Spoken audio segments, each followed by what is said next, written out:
Nah, pada saat 88 ya, saya ketemu dengan Panji Gumilang, dalam bahasa lain dalam nama saat itu adalah Abu Toto. Panji Gumilang itu adalah nama asli, Pak. Sampai pada tahun 92 dia dikokohkan menjadi pemimpin atau presiden di NII KW9 ini. Apa benar Bapak adalah presiden NII? Bangsa apa kita nih? Bangsa robot dibikin oleh satu orang itu, Panji Gumilang itu. Tangkap dia.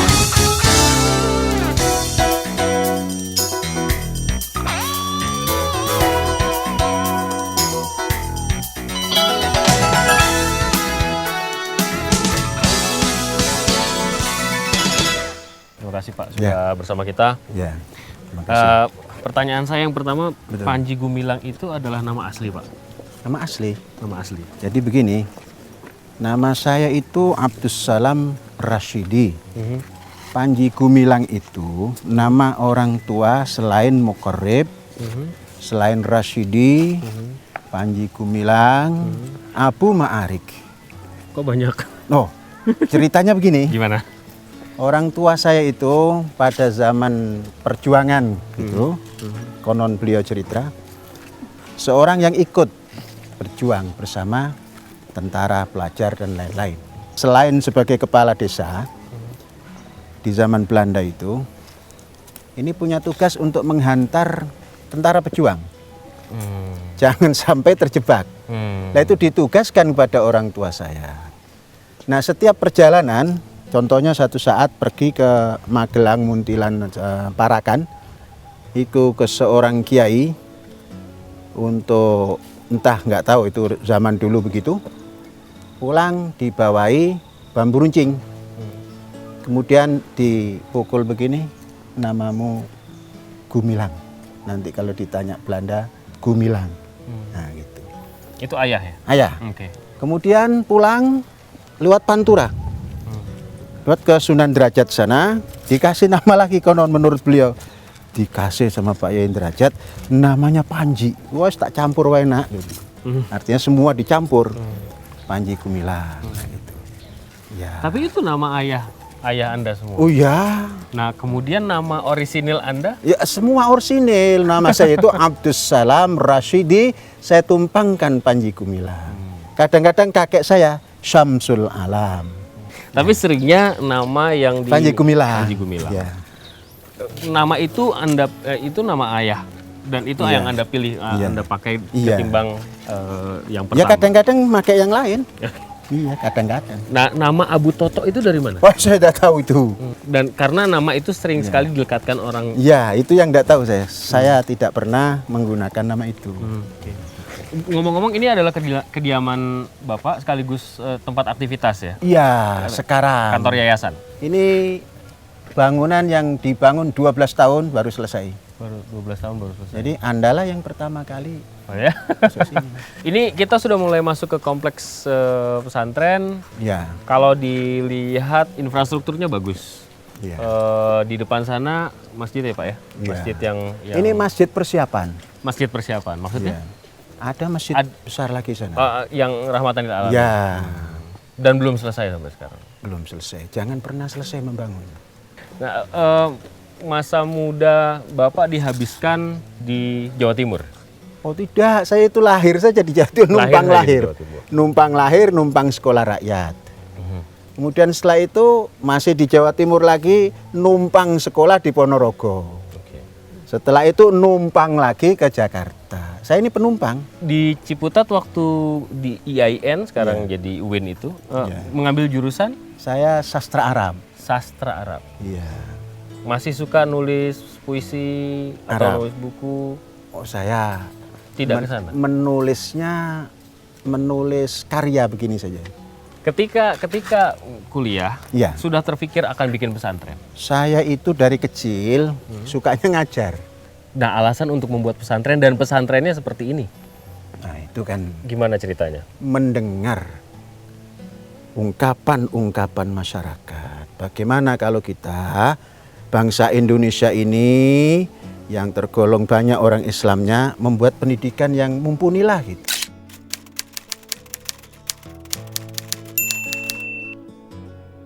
Ya dari situ saja kita respon, bergabung. Saya datangi kawan-kawan dari Nasrani, dari Buddha. Bagaimana ini supaya kami punya ini? Kok mendatangi? Kawan saya banyak. Oh, iya. Dari kecil itu saya berkawan. Saya datangi. Ya gampang bangun itu, asal kamu mau. Gitu. Kenapa berpikir bikin pesantren? Pesantren itu kan Bapak tidak memelihara apa ya? Unsur-unsur tradisional dalam pesantren. Ya, Kitab kuning dan lain. pesantren itu jangan dikaitkan dengan tradisional. Pesantren itu justru jiwa apa namanya self sufficientnya itu tinggi.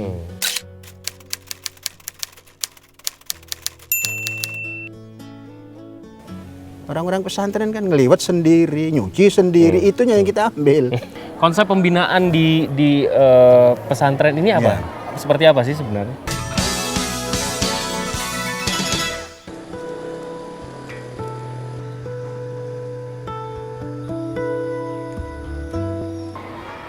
Ini adalah salah satu asrama dari berapa banyak gedung asrama? Dari 5 5 gedung asrama. Iya. Ini asrama yang diperuntukkan untuk siswi. uh, Siswi. Ada mulai dua. dari SD sampai Ya sampai SMA. menengah atas. Ya.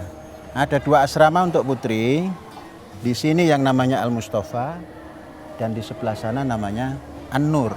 agak berbeda barangkali ya polanya. Iya. SD, SMP dan SMA digabungkan dalam satu gedung gitu. Alasannya apa? Supaya interaksinya jelas dan saling membimbing. Jadi SD dia bisa interdependen lah, yang sekolah menengah bisa membimbing, yang paling bawah bisa minta bimbingan. Jadi menolong guru nanti. Konsep pembinaan di pesantren ini apa? Ya. Seperti apa sih sebenarnya?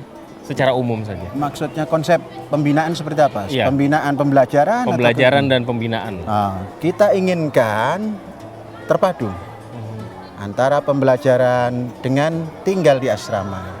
Di asrama ini kita bina pelajaran yang dari kelas dibawa ke asrama, kemudian digabungkan kembali.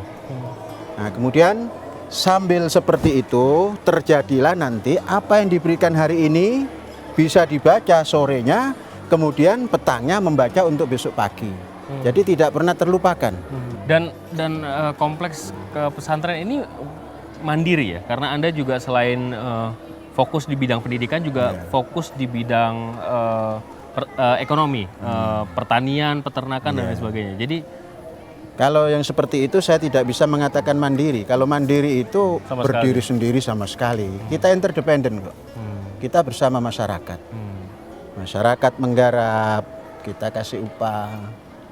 Nah, tapi artinya ini dikelola. self sufficientnya, iya kita self sufficientnya. Iya. Alasannya Lah supaya tidak terlalu sulit. tidak membebani. Iya. Kalau kita harus belanja A ke satu tempat, belanja B ke satu tempat lagi, itu energi terbuang, kemudian yang lain-lain juga nggak efisien. Konsep menanam sendiri, memelihara sendiri untuk memenuhi kebutuhan sendiri itu juga merupakan bagian dari konsep awal. Dari konsep awal. Mengapa? Kenapa? Itulah yang akan kami ekspos kepada pelajar. Pelajar tidak dilibatkan langsung, tapi mereka bisa melihat, oh ini caranya. Kalau mau makan begini caranya. Kalau mau berternak begini caranya. Kalau mau dapat uang ini caranya. Nah, maka banyak sekali yang mereka dapatkan pelajaran.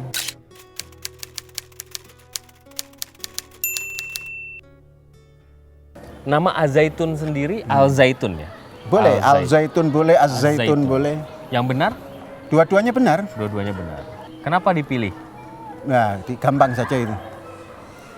Saya belajar dari Tuhan, mengapa Tuhan kok memilih mau menciptakan manusia itu menyebut watin, zaitun. Demi buah tin dan buah zaitun. Nah iya, mesti ada rahasia di balik itu. Nah, saya ikuti saja. SD, SMP, SMA. Ya. TK atau PAUD sini. pembelajaran dini PAUD ada. Ada. Tapi kita letakkan di luar kampus ini. Kita membuat sekolah mungkin ada 4 kilo dari sini, tapi di kampung ini juga, di desa ini. Nah, itu namanya sekolah kita. Tapi warga sini dibikinin sekolah di luar. Ya. Mungkin nggak mereka sekolah di sini? Oh, mungkin. Sekarang Sekarang apa namanya banyak sekali lingkungan sini yang sudah menjadi guru. Nah, tadinya dari sini. Karena yang saya tahu biaya pendidikannya tidak murah gitu. Ya murah, siapa bilang tidak murah? SMP, SMA 6 tahun. 3.500 3.500 dibagi 6 tahun. dibagi 6 tahun. Itu sudah termasuk makan dan pemondokan. Semuanya, seragam, buku apa semua. 3.500 itu bukan hanya sekolah, tapi juga pemondokan. Semuanya. Semuanya. Coba saya punya kalkulatornya. Jadi saya mau ngehitung. Ini belum disiapkan loh, tapi memang terbiasa membawa kalkulator. Oh, saya selalu apa? 3.500 dibagi 6 tahun. 6. Setahunnya Dibagi 12.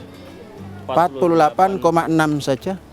Kali sekarang berapa? 8.700. 8.550. Kemarin baru saya tukar dolar. 415.625 rupiah Per per bulan. udah termasuk semuanya. Ya, makan, minum, tidur, apa semuanya. Itu kalau nggak nanam sendiri, memelihara sendiri, Iya, nggak cukup. nggak cukup. Ini Alasan itulah yang membuat. cukup hanya 2 tahun. Apa benar Bapak adalah Presiden NII?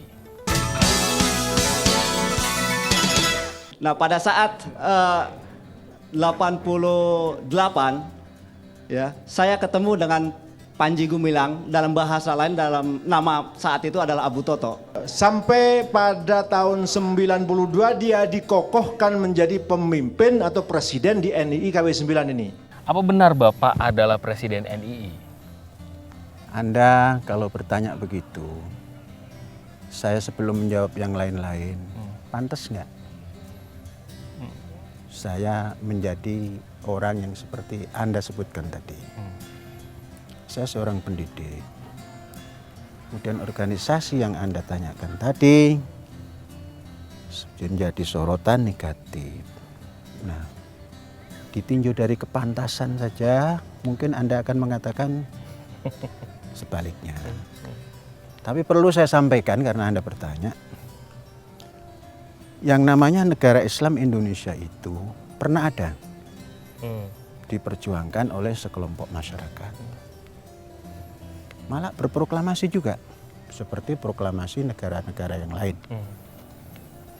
Itu terjadi pada tahun 1949. Tokohnya semua orang tahu karena diajarkan di sekolah. Sekar Maji Marijan Kartosuwiryo. Berjalanlah dalam sejarah sampai tahun 1962. Kemudian tokoh menyerah. Kemudian dalam menyerah itu ada pesan-pesan kembali kepada Ibu Pertiwi. Dari itu sejarah sudah mengatakan bahwa apa yang disebut organisasi tadi selesai. Nah, Ibu Pertiwi yang sekarang kita ada ini Final. yang ya tentu toh sudah final, disepakati oleh bersama, mempunyai landasan yang jelas, yang saya sebutkan nilai-nilai dasar negara. Nah, sampai di situ. Tapi kemudian bagaimana nama Bapak selalu muncul ketika ada polemik terkait dengan isu ini? Nah, itulah yang kita harus bertanya, mengapa itu terjadi? Secara emosional, ini kan sekarang lagi ramai. Betul. Nama Anda kemudian disebut-sebut lagi. Iya. Bahkan ada seorang petinggi katanya, Iya. salah satu menteri peningkatan produksi pangan atau Iya. seperti itulah, Iya. yang melaporkan Anda memasukkan akte pendirian pesantren ini. Masalahnya kemudian bagaimana Anda bereaksi atas Dia pada waktu di sini saya tugaskan untuk mengurusi produksi pangan karena sekian banyak keperluan tadi. 3.500. Ini yang sekarang 3.500, dulu sampai 4.000, gitu kan? Nah, ketika itu terus dia pergi. Kalau tadi saya katakan hadis Melayu mengatakan kalau datang tampak muka, pergi tampak punggung. Lah ini datangnya tampak muka, perginya tidak tampak punggung. Saya mencari. Dapat 7 hari saya cari. Sebab kalau 7 hari nggak ada itu saya khawatir. Alasannya mencari Loh, tidak ada. Penting kan di sini ngurus ABCD. Saya datang ke rumahnya. Tentunya mengutus kawan-kawan. Tidak jumpa. Katanya sakit. Saya jumpai lagi, tidak jumpa. Nah, mendengar-mendengar setelah belakangan ini. apakah sudah pernah ada kontak sebelumnya ketika sekian lama menghilang? Ada. Ada. Malah kita undang Munakahat, anak saya undang. Konon datang tapi sudah bubaran.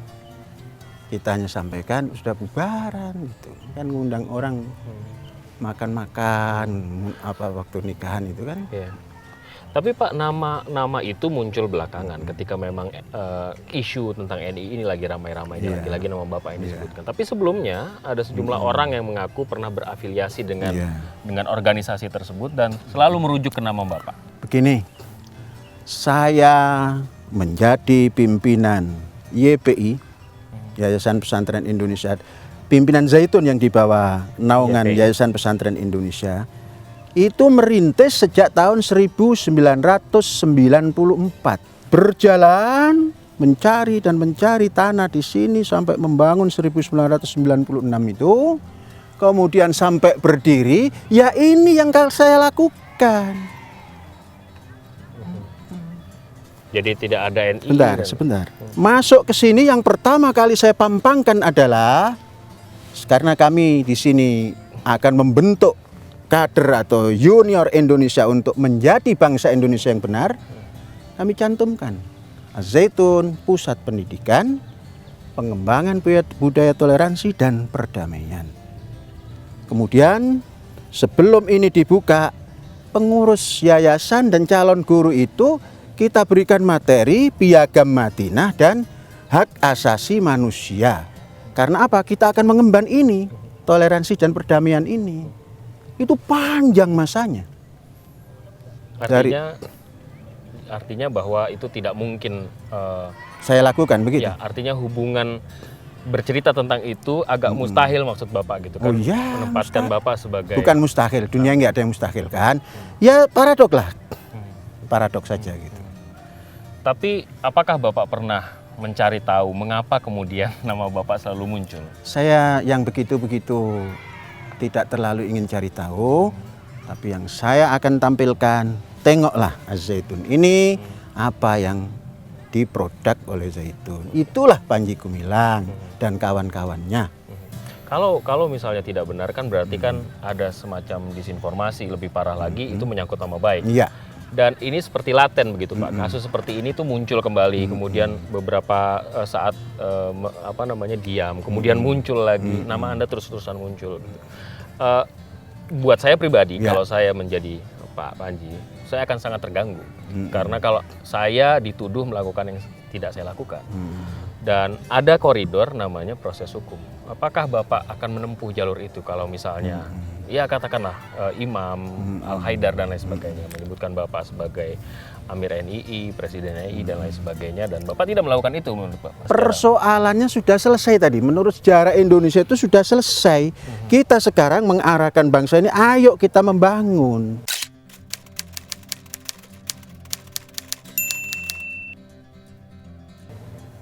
Sebentar lagi saya buat ini organisasi Masyarakat Indonesia Membangun. Nah itu sebagai penampilan kedua saya untuk Indonesia. Walaupun pencemaran nama nama baik itu serius, Pak? Biarkan saja, enggak apa-apa. Enggak apa-apa. Satu ketika nanti bangsa Indonesia yang merehabilitir.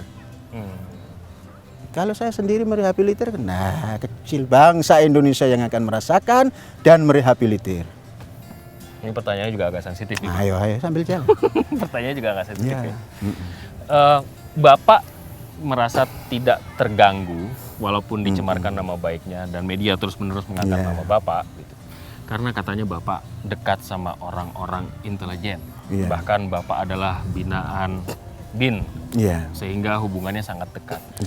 Aktivitas yang dilakukan. Ini saya mengutip informasi. Aktivitas yang dilakukan itu termasuk mengumpulkan dana dari banyak orang dan lain sebagainya dengan cara-cara persuasif maupun lain-lain, itu dilakukan dengan perlindungan intelijen. memang intelijen kita ini bodoh apa? Sampean itu, Bu. Enggak, kalau saya baik dengan polisi, saya baik dengan tentara, baik dengan Pak Harto, lah itu saya anggap kalau tentara itu pelindung negara ini dan pelindung rakyat, polisi penegak hukum, Pak Harto tokoh yang patut dihormati. Loh, Pak Harto yang nginep di sini kok enjoy di sini, enjoy menginap 2 hari di sini, 1 malam menginap. Ya, cerita sapi, cerita ini, cerita itu. Saya tunjukkan nih Pak, cucu Bapak, artinya sapi yang pernah diberikan itu sudah banyak sekali. Pak Harto kalau sudah berbicara masalah sapi lupa. Walaupun waktu itu ungkapan-ungkapan lisannya agak terganggu, tapi wah semangat sekali. Jadi itu tidak benar Pak ya, bahwa dana yang dikumpulkan dari masyarakat, Mas, 90%-nya. Mas, bagaimana bisa ngumpulkan dengan cara begitu, kok bisa bangun begini, itu bagaimana? Nah ini juga akan ada keraguan-raguan katanya. Ini Panji Gumilang bangun ini dari mana? Katanya dari penggemukan sapi. Apa mungkin membangun seperti Loh, kalau ini? penggemukan sapi ya nggak bisa toh. Kalau dulu awal-awal ini uang mukanya atau uang sekolahnya sapi, itu betul saya ucapkan. Saya nggak pernah mengatakan dari penggemukan sapi itu. Oh, sapi nggak usah digemukkan, 3 hari aja dipotong lagi. Jadi dananya sebenarnya konkretnya dari mana? Ya dari bangsa Indonesia yang kaya raya ini. Kami sampaikan, ayo kita punya pendidikan, bagaimana kalau kita bersama-sama. Jadi prosesnya mencari donasi begitu. Ya iya toh lah. Terus kalau saya cari donasi lah, terus sampai ke siapa-siapa itu nggak elok itu. Bapak itu selalu katanya dekat hubungannya dengan sumber kekuasaan. Ini adalah masjid yang hampir jadi dan belum jadi, tapi hampir jadi. Namanya Rahmatan Lil Alamin, masih dalam kompleks ya Pak ya? Iya. Ini semacam, saya salah nggak sih kalau bilang proyek mercusuar? Tidak. Enggak ya? Enggak. Tapi memang serius sekali ini pembuatan. Dan ini bukan mercusuar, masjid saja. Ya mercusuar kan untuk kapal yang akan lewat. Kenapa terlalu, menurut saya besarnya luar biasa Pak? Ya nggak luar biasa. Nanti kalau sudah banyak orang kan lebih baik. Nah, maksud saya begini, ini kan kompleks pesantren. Iya. Yang aktif di sini adalah santri. Orang luar bisa masuk, Bisa dong. walaupun dengan tata cara dan Oh lain sebagainya. iya. Nah, tapi maksud saya, apakah perlu sebesar ini gitu? Lebih besar dari ini pun perlu. Kenapa? Lah bagaimana? Tidak. Kalau cuma 100.000 saja, satu saat orang ngumpul bisa 200.000 untuk acara-acara tertentu, daripada kurang tempat kan mending lebih tempat atau pas tempat. Tapi ngumpulin 100.000 kira-kira untuk acara apa Pak? Lah jangan ngumpulin 100.000 untuk acara apa. Bangsa Indonesia ini banyak isinya. Nah suatu saat bila dikehendaki tempatkan di Al-Zaitun, ada acara apa, tilawatil Quran ke apa, kan tinggal asik. Bab nanti di sini tidak sekedar masjid, ada tempat tidur, penginapan, tempat kuliah, apa semua. Pak, ini pendapat saya. Saya kan boleh berpikir. Boleh. Saya minta tanggapan Bapak kemudian. Saya berpikir jadinya begini. Masjid sebesar ini bisa menampung ratusan ribu orang. Yeah. Bapak punya lahan yang cukup besar, 1.200 hektar. Adalah kan. Ya, Kurang-kurang sedikit, lebih sedikit. ya. Tempat ini mandiri secara pangan. Ya. Ada tanaman, ada peternakan, Iya. ada tumbuhan kayu dan lain sebagainya yang bisa dimanfaatkan Iya. untuk kepentingan pembangunan dan lain sebagainya. Ya. Pertanyaannya? Apakah ini negara di dalam negara? Oh, Anda ini kalau menyebutkan begitu lantas saya jawab tidak, maunya iya. Enggak. Kalau saya jawab iya, Anda salahkan. Ya untuk mendidik saja. Saya pernah ditanya yang sama oleh wartawan dari Belanda namanya Stefani tahun 2000 berapa itu? 2003. Menanyanya hampir sama begitu, apakah ini dibuat ibu kota? Stefani, you orang mana? Saya dari negeri Belanda. Kamu tahu saya dari mana? Dari Indonesia. Kakek moyangmu dulu yang namanya Jan Pieter Soenkun pernah datang ke sini tidak diundang. Terus membuat kota Batavia, kami dulu diem saja. Lah kok saya bangsa Indonesia membuat yang sekecil ini saja, dikatakan mau membuat negara dalam negara lah, belum dikatakan mau membuat ibu kota lah. Ya kalau nanti entah berapa tahun yang akan datang, lantas digunakan yang lebih dari pendidikan, kan asik. Punya aset namanya. Apa sih Pak kira-kira Pak yang konkret yang bisa Bapak bayangkan? Mengumpulkan 100.000 orang di dalam masjid ini yang remote dari ibu kota begitu ya. Ini adalah jalur perjalanan bisnis gitu, perdagangan barang dan lain sebagainya. Apa kira-kira yang ada dalam pikiran Bapak ketika itu? Kita harus bikin dengan kapasitas 100.000 orang. Iya. Apa Pak? Sekarang begini, saya punya murid pada waktu itu, kita bayangkan satu saat nanti ada 25.000. Kemudian murid itu punya pacar, ada 50.000. Kemudian murid itu punya bapak ibu, satu saat datang ke sini, 25.000 kali 2, 50.000 plus 25.000, 75.000. Kemudian ayah bunda pacarnya 50.000, 100.000, kurang. Hah? Loh, bukan ngitung gitu saja kok ditanyakan itu loh. Bukan untuk penggalangan jemaah supaya ini konsolidasinya lebih mantap lagi. Loh, kalau iya juga kan murid itu harus digalang. Lah kalau murid tidak digalang bagaimana? Kemarin kan diwawancarai murid Az-Zaitun itu oleh TV One juga. Katanya sih yang laporan pada saya, waduh murid kita katanya dapat pelajaran usaha sampai dia jadi pengusaha bukan dari kuliahnya. Ditanya di sana dari Zaitun katanya. Mengapa begitu? Saya tengok-tengok saja yang ada diekspos oleh Syekh. Jadi saya masukkan, kan asik begitu. Ringan namanya, biaya ringan itu. Sekarang pertanyaan yang juga menggelitik dan ada kaitannya dengan Anda. Bapak itu selalu katanya dekat hubungannya dengan sumber kekuasaan. Ketika Pak Harto berkuasa, Bapak dekat ke Pak Harto. Berafiliasi kepada Golkar. Kemudian Pak Harto lengser, keluarga Cendana bikin Partai Republik waktu itu. Ada pihak keluarga Bapak yang kemudian maju dari Partai Republikan untuk menjadi calon. Kemudian begitu juga sekarang. Baru-baru ini salah satu putra dari Presiden, Mas Ibas dan Ketua Umum Demokrat, Anas Urbaningrum berkunjung di sini. Apa memang itu salah satu upaya untuk melakukan pendekatan? Begini, kalau saya dekat dengan Pak Harto itu siapa? Presiden. Bangsa Indonesia itu kelemahannya satu, bisa memilih tapi tidak bisa menaati.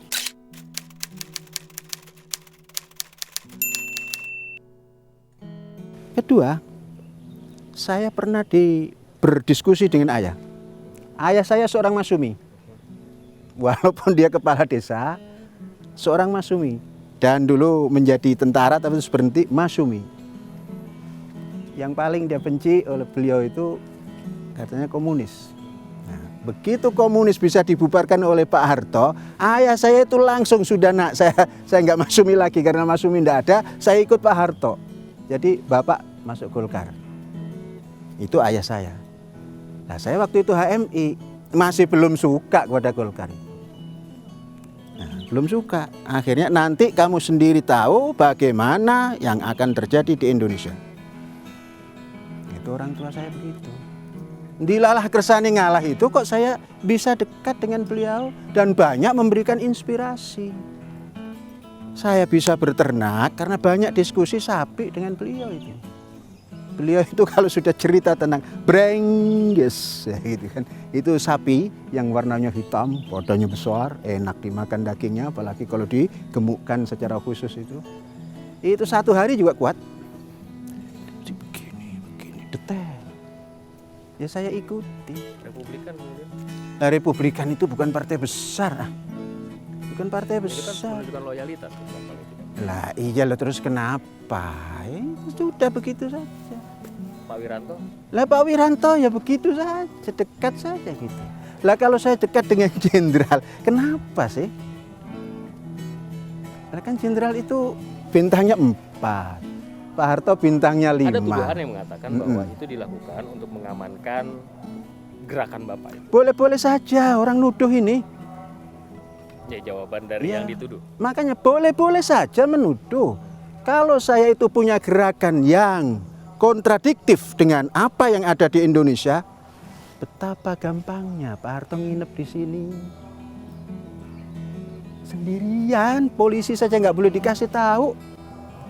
Babinsa nggak boleh dikasih tahu, Koramil nggak boleh dikasih tahu, Kodim nggak boleh dikasih tahu. Sudahlah Pak Panji, jangan kasih tahu siapa-siapa. Kulo manut. Begitu kita dikoreksi, loh kok nggak ngasih tahu? Bintang 5 mengatakan jangan siapapun dikasih tahu. Kan asik kalau begitu. Dekat-dekat begitu mah biasa itu. Ini pertanyaan lagi, Pak. Iya. Nah, ini nggak Ya, habis-habis. tugas saya bertanya. tugas Lah Bapak menjawab. iya itu. Sambil marah juga, Bu. Nah, boleh. Begini, ada orang yang mengatakan bahwa faksi di KW9 itu sudah makin banyak.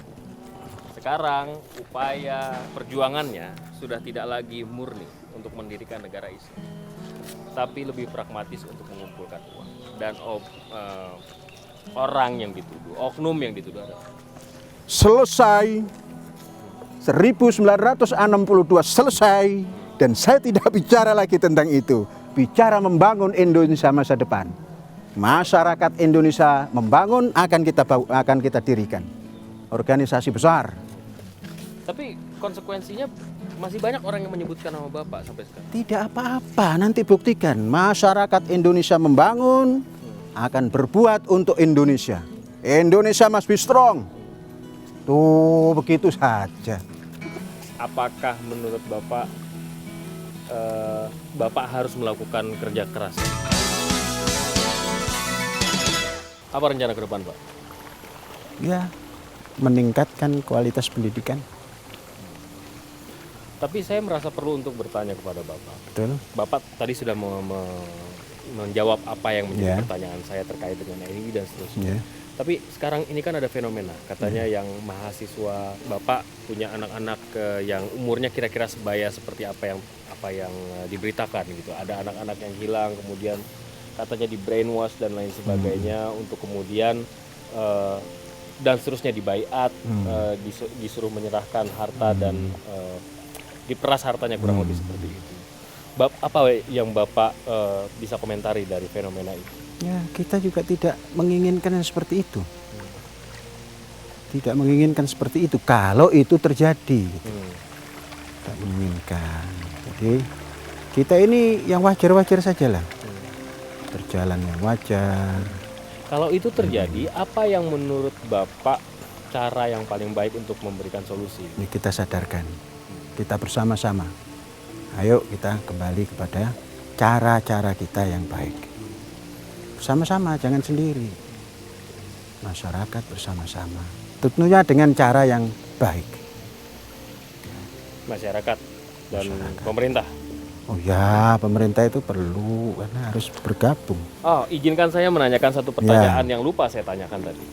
Kabarnya di Medio 96 dan 97 seterusnya itu ketika pembangunan Al Zaitun itu berlangsung, Bapak konon kabarnya sering menyetorkan uang ke sebuah bank di kawasan Senayan yang kemudian merger menjadi Bank Senturi. Di situ katanya Bapak membawa uang sekitar cukup banyak, 200 juta kala itu cukup besar. Informasi yang didapat dari sumber di dalam. Uang yang disetorkan bukan uang yang segar gitu, artinya uang baru. Uang 20 ribuan, 10 ribuan, 5 ribuan. Oh, saya itu kalau dikatakan pengusaha terlalu besar.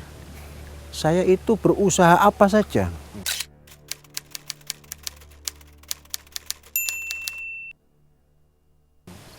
Suatu saat saya sebelum menjalankan pendidikan seperti ini, untuk bisa membuat seperti ini, kardus bekas pun saya kumpulkan. Ternyata kardus bekas pada waktu itu uangnya jutaan. Nah, ya tentunya kalau sudah mengumpulkan begitu tidak bisa toh uang yang baru keluar dari bank. Ya uang masyarakat ya kecil. Nah, itu kita masukkan ke bank. Nah, saya berusaha dari dulu itu untuk tidak nyimpen uang di bantal atau di bawah kasur. Ternyata pada ketika itu Yang namanya Bank CIC senang sekali nasabah, walaupun ngitung sampai malam gitu kan. Kalau saya datang itu mereka Dan bisa. katanya Bapak rutin, katanya 2 berising. minggu sekali. Ya namanya orang usaha kalau nggak rutin ya bangkrut. Make sense. Anda ini bagaimana? Anda suka kalau saya bangkrut? Kan tidak toh. Jadi ya rutin, kalau ada 50.000 pun dimasukkan. Teriak orang, kok cuma 50.000 Pak, besok 5 juta gitu. Namanya usaha seperti itu kan.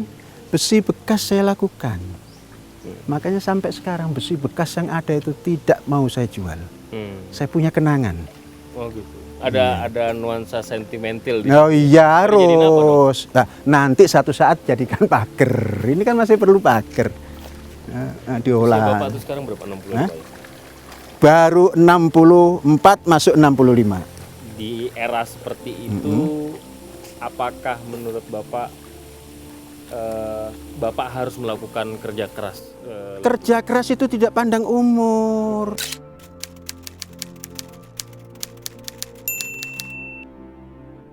Saya istirahat. Nabi Ibrahim itu umur 100 tahun baru disunat. Lah saya 65 tahun sudah bisa buat banyak. Nabi Ibrahim umurnya panjang, Pak. Lah kita juga diperpanjang oleh Allah kalau membuat sesuatu yang baik untuk umat manusia. 65 tahun masih akan tetap Hah? masih akan tetap berkiprah gitu. Oh iya, jangan pernah berhenti. Dan di bidang pendidikan saja. Pendidikan. Nggak mau jadi lebih dari itu gitu. Apa yang harus lebih dari Camat pendidikan? Gelis atau apa gitu. Apa ya, bupati ya. Dunia ini yang terbagus adalah mendidik. Apalagi? SD, SMP, SMA, universitas belum ada. Lah iya, makanya kan banyak kerja. Sampean ini gimana? Masa suruh berhenti? Pak, Ya, pertanyaan terakhir nih, Pak. ya, Kalau suatu ketika ya, beberapa saat dari sekarang ya. muncul isu serupa yang Iya. seperti yang terjadi sekarang, melibatkan kembali nama Bapak. Saya yakin tidak akan lagi. Karena penjelasan yang seperti ini, bangsa Indonesia itu rasional. Tidak terjadi lagi. Dan Berarti Bapak merasa bahwa kita sekarang- bersama-sama. Berarti Bapak merasa bahwa sekarang ini adalah kesempatan Bapak membuka penjelasan yang sangat komprehensif. Sebelumnya kayaknya juga nggak terlalu. Iya, tapi kan nggak pernah ditanya, Mas. Dulu itu nggak pernah ditanya. Saya ini, kata orang Melayu, jangan sampai jadi hidung tak mancung, pipi didorong-dorong. Artinya, Lah ya nggak ditanya kok ngomong. ini sekarang karena sudah banyak yang tanya, Bapak menjelaskannya sangat detil menurut Bapak, dan kemudian Enggak ya, dijawab saja apa adanya. ke Lah depan- detail itu kan lain. ke kalau depan tidak akan ada lagi Bapak ya. Saya yakin tidak ada. Karena semua nanti kita bersama-sama. Saya membentuk organisasi, masyarakat Indonesia membangun, untuk membangun masa depan bangsa, cita-cita kemerdekaan jangan dilupakan karena sudah 66 tahun. Seumur dengan saya mudaan dikit dari kemerdekaan. Hah? Mudah-mudahan begitu. Kalau enggak kita ketemu lagi Pak nanti Pak. Jangan berdoa yang jelek, berdoalah yang bagus. Terima kasih atas waktunya Pak. Oh iya, saya terima kasih Anda minta keterangan ke saya. Tapi jangan sering-sering dong. Sudah tadi pagi, kemarin, terus dikeruyuk TV One terus sih. Nanti kalau nggak ditanya salah lagi. Enggak salah. Enggak salah, sudah jawabannya sama. Terima kasih Pak. Lah iya. Anda akan menyaksikan tokoh dengan tokoh lainnya minggu depan. Saya Alvito di Nova. Sampai jumpa.